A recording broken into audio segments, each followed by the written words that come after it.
আসসালামু আলাইকুম এভরিওয়ান। কি দেখি মিষ্টি মনে হচ্ছে? এটা হচ্ছে ভাপা পুলি পিঠা। অসম্ভব মজাদার একটা রেসিপি। পুরো ভিডিওটা দেখবেন, আশা করছি ভালো লাগবে। তো এখানে আমি পানি নিয়ে লবণ দিয়ে দিই। পানিটা ভালোভাবে ফুটিয়ে গেছে, এখন আমি গুঁড়ি দিয়ে দিচ্ছি। এখানে আমি শুকনো চালের গুঁড়ো নিয়েছি, এটা দিয়ে দিচ্ছি।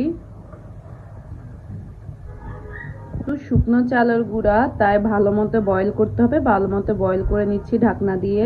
করার জন্য এখানে দিয়ে দিচ্ছি গুড়।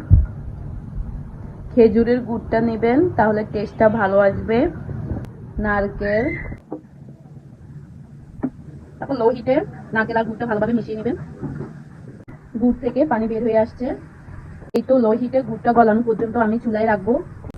এই যে আমার কাইটা করা হয়ে গেছে, এখন আমি ভালোভাবে মতে নিব।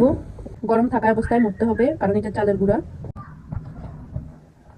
কাইটা যত ভালোভাবে মতো হবে তত পিঠাটা সফট হবে। তো আমি এখন ফার্স্টে রুটির মতো করে বেলে নিয়েছি। দেখুন, এখন আমি মাঝখানে ফুলগুলা দিয়ে দিচ্ছি, 4-5টা কেটে ফেলে দিচ্ছি।